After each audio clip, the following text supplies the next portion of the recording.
Ramsuratkumar, Yogi Ramsuratkumar, Yogi Ramsuratkumar, Jaya Guru Raya.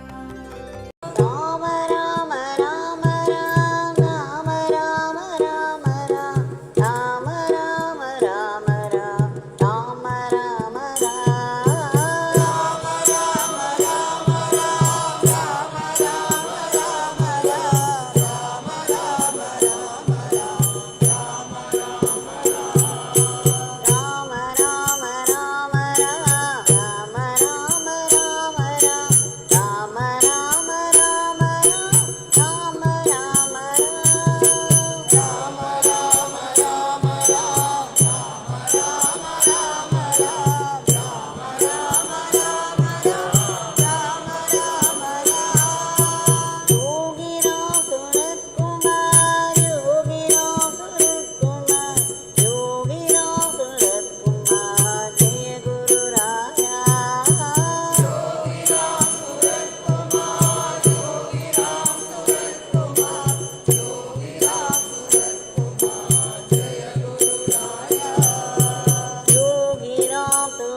Bhagwan Shri Yogi Ramsuratkumar ki jai. Sarvam Yogi Ramsuratkumar Arpanamastu.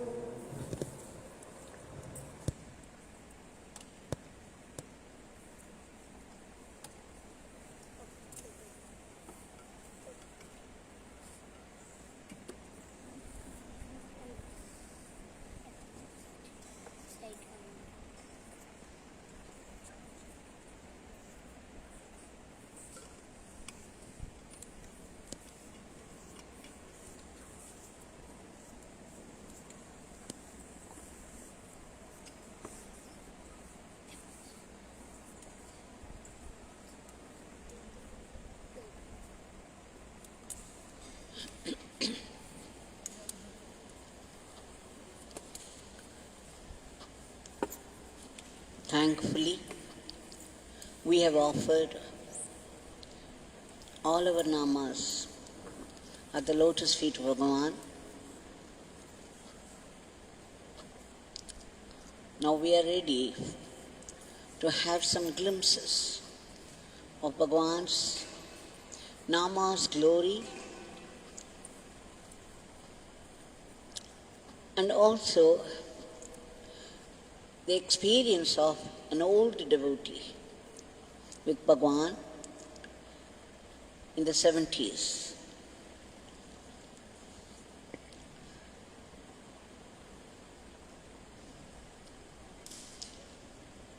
Shri Perumal Appan, a very close friend of Shri Rajamani Kannada, also well known to Shri Appanayengar. He lived in Srivilliputtur and was often coming to Bhagwan for all his problems.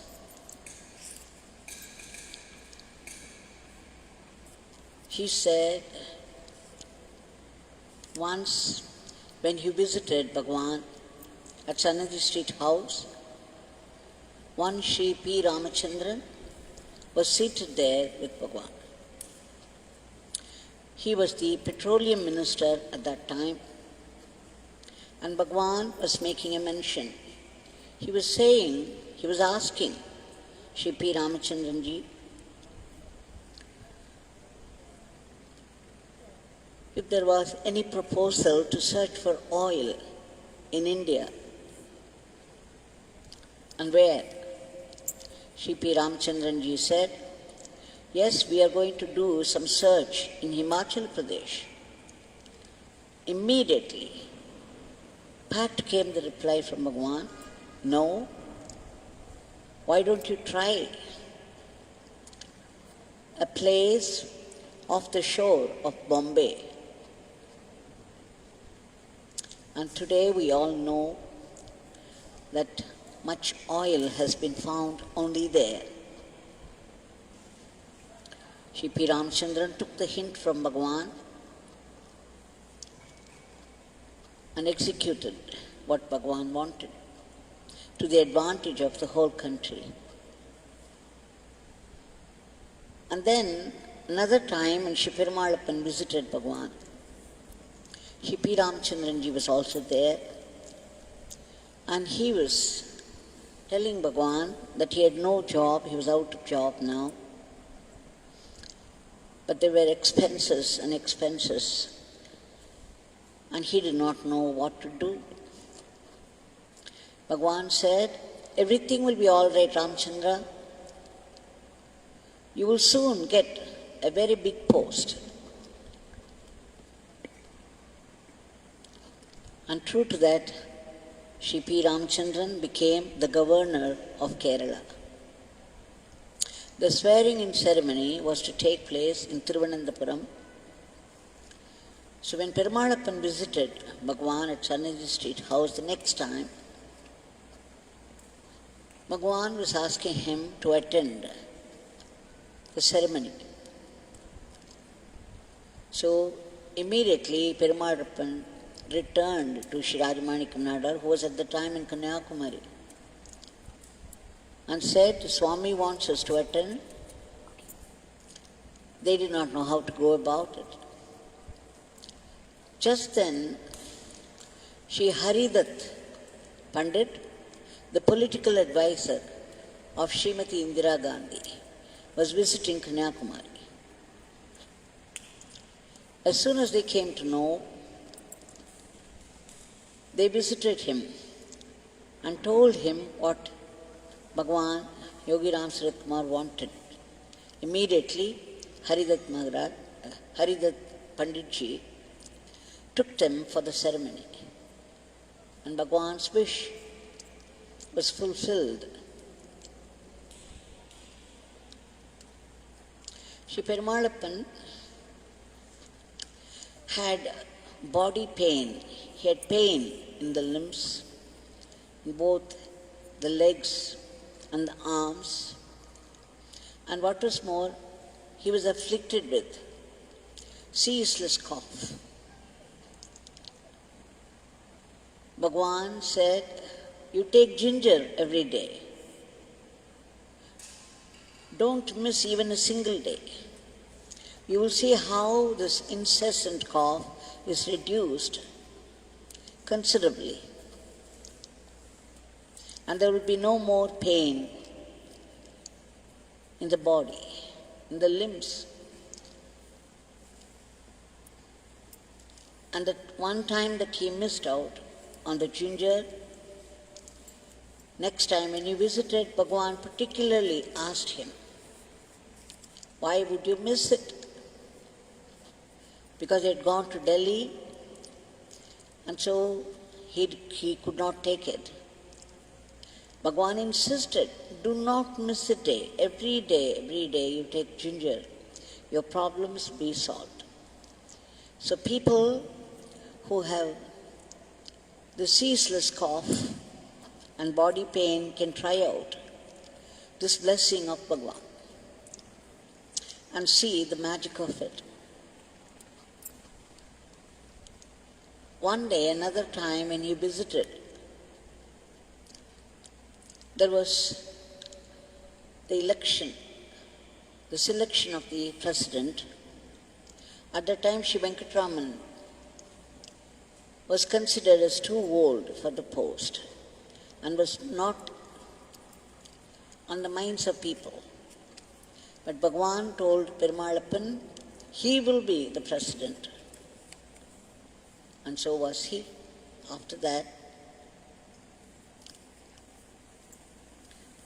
another time, Shri Perumal Appan, his wife, daughter, and Om Prakash Yogini, they all had gone taking a bus. Bhagwan asked them, "You people travelled all the way by bus?"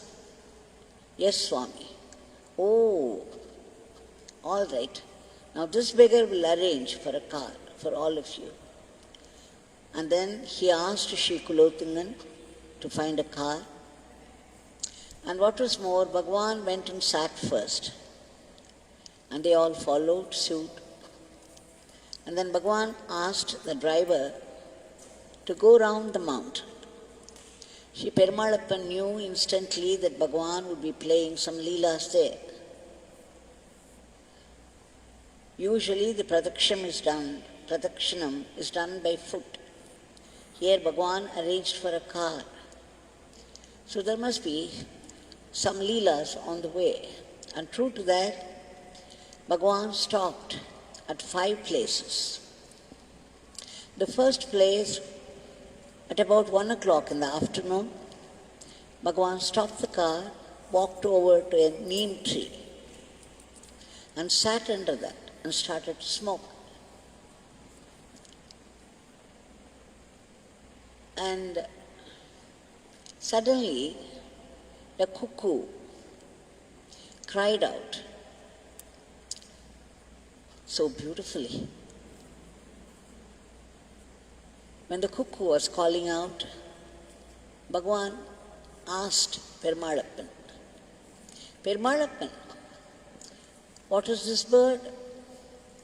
He said, cuckoo, Swami.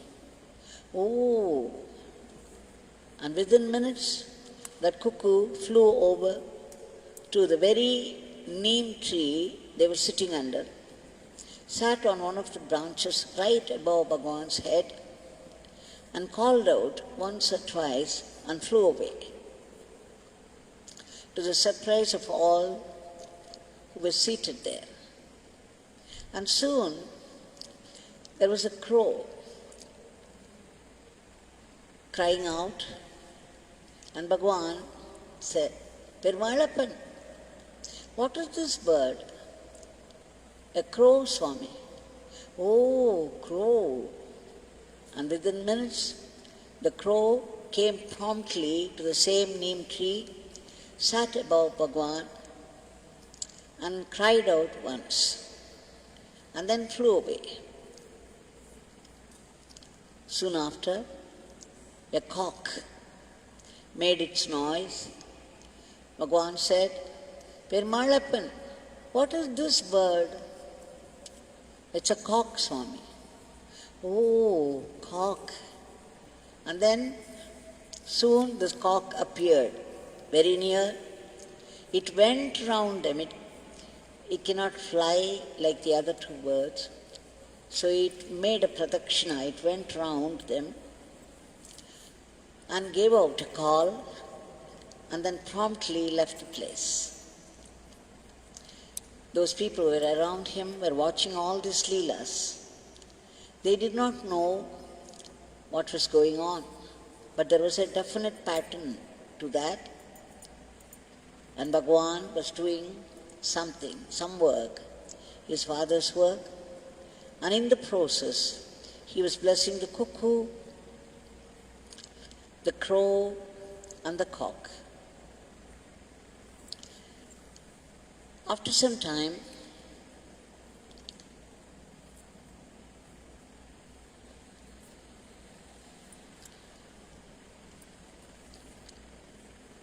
Bhagwan saw one neem fruit falling down from the tree. He said, Perumal Appan. And then he picked it up. At the same time, another neem fruit fell straight into the pocket of Perumal Appan. Can you believe it? It straight away fell into the pocket of Perumal Appan. And then Bhagwan smiled and said, Perumal Appan, you take this and eat it. In the ancient times, the rishis ate this and lived on. So Perumal Appan ate both the fruits at the same time, and then he felt a strange sensation in the body. He says afterwards he never felt hungry. There was no need for any regular meals at all. So Leela after Leela was happening,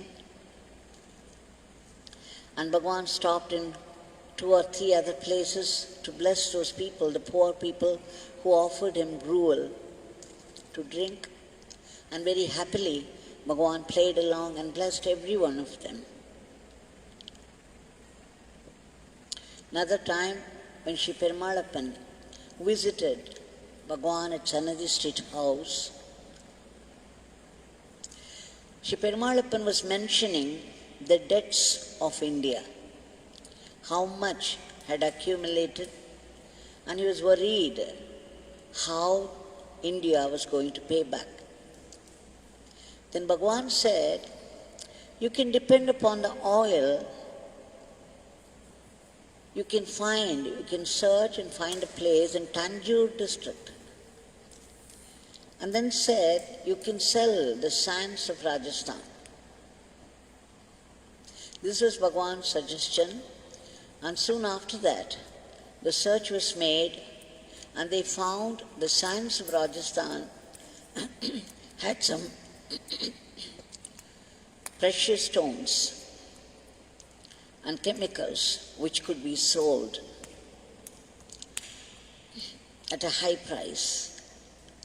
And again, after some struggle, after some initial search, they finally found a reserve in the Tanjore district for oil. So you see, from time to time, Bhagwan, whatever Bhagwan suggested, bore fruit to the advantage of the entire country. We knew only this much, but we do not know how many more people visited from the higher strata and how much conversation was going on and what Bhagwan suggested from time to time.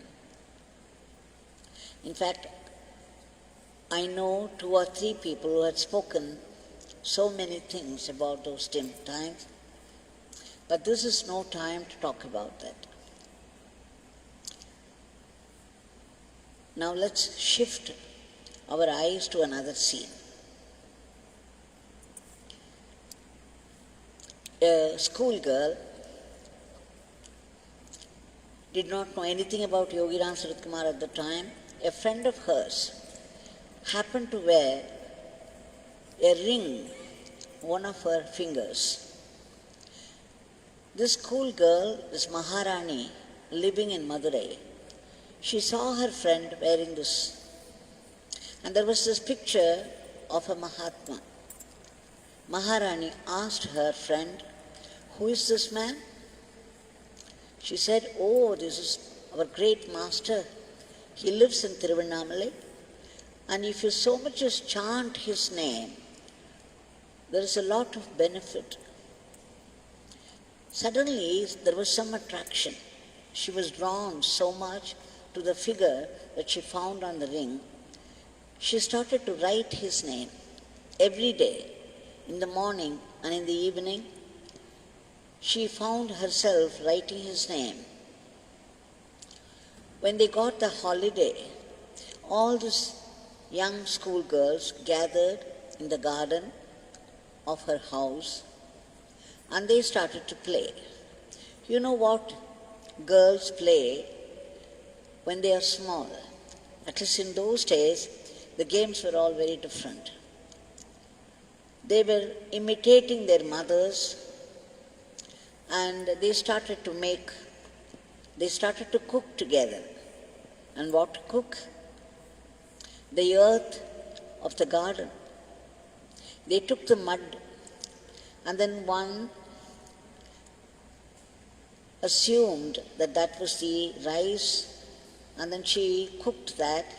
The other one used it for making sambar, and the third one prepared rasam, and they plucked some leaves of some wild tree and made some vegetables out of that. All the make-believe play of the daily scenes they had come across in their houses. So they were all acting out the everyday scene. And after the cooking was over, the girls gathered in one place and Maharani said, you see, she was writing Bhagwan's Nama. She said, look, let us all now have our food. And then the leaf was laid. And they all sat around. But Maharani put a condition, look, without chanting his name, without offering food to him, we cannot eat. So she started singing the name Yogi Ramsuratkumar. All the other girls joined her. So they sang this name for some time. And then they prayed, again the make-believe. Swami, kindly accept our cooking. The mud rice, the mud sambar, mud rasam, and the leafy vegetable. Kindly accept it. And as soon as these girls said it playfully, there was a very strong breeze which carried a bit of paper, and it fell across all those cooked food they had kept there, the mud rice, etc. Immediately one of them ran there. Who else? Maharani herself. She ran there and picked up the paper, because it was some dirty paper. She found it smeared with the slush here and there. When she turned it over, and what did she see? A picture of Yogi Ramsuratkumar. And what was more, there was this slush smeared on his face, especially around the mouth. Just imagine, these people were play acting the daily scenes they found in their houses, how their mothers were cooking and serving people around. It was completely a make-believe act. And then the Nama chanting was real. They chanted Yogi Ramsuratkumar Nama, and again play acted their prayer to offer. But what happened, what followed, was real. A picture of Yogi Ramsuratkumar out of nowhere flew down upon the cooked food, and they found the face smeared with this muddy slush here and there, as though he had really eaten that food. So even when you playfully call out to Yogi Ramsuratkumar and offer something, he takes it seriously and accepts it. You can imagine how thrilled they were, and how thrilled we are too. This is the glory of his name. This is the glory of his mercy. Yesterday, I missed out on a very important story. And somebody asked me today why I did. Of course, I clean forgot. But today, it's a very important story. Yesterday, I was talking about the sadhana, the two questions that were raised by some devotees. Why me? Singled out for this suffering. The other one was whether to keep up the silence, whether Bhagwan would not allow it. In answering, in the morning in Tamil talk, I included this story. Once in Anand Ashram, in the early days, Papa Ramdas was seated outside. It was a summer night. The moon was bright, and a few of them had gathered around Papa Ramdas. And Papa was giving a talk. He was telling all those people around how the Guru is an embodiment of mercy and wisdom. How he would train the disciples and elevate their mind. He was saying that one's father and mother, they take care of the body. They take care of this physical life Whereas the Guru is above father and mother, he takes care of the soul, he elevates it, and finally merges it with the divine. A philosopher's stone, when it touches even an iron, a lowly metal, it turns into gold. It has this great quality. But then, even a philosopher's stone cannot turn this gold into another philosopher's stone. It can only turn it into gold. And it stops there. Whereas a guru can elevate the soul of a disciple and make him a guru after his own image. Such is the glory of a guru. When Papa finished his talk, one of the lady devotees who was present there asked, Papa, will you not be our savior too? Will you not save us? Papa smiled and then narrated another story. He said, once the huge ocean, there was a single man struggling, swimming and struggling for his life. There was a boat and the boatman was rowing and he was shouting across to the swimmer, why don't you come and join me? Come to the boat. I'll carry you across. You are struggling, you are getting tired. Please come over here. But that man had one look at this boatman and the boat, small boat, and decided this man would not carry him across. What if the boat capsized? Both of them would get drowned. He could not have any faith in the assurance of the boatman. With the result, he kept on struggling and he went his way. And then Papa concluded the story, you see, the boatman was ready to take the swimmer across the ocean because it's very difficult to swim across the ocean considering its vastness and depth. But you see how the swimmer ignored the call. Immediately another devotee asked, Papa, the boatman could have gone near and lifted him bodily and put him on the boat. Why wouldn't he do that? Will you not do that, Papa?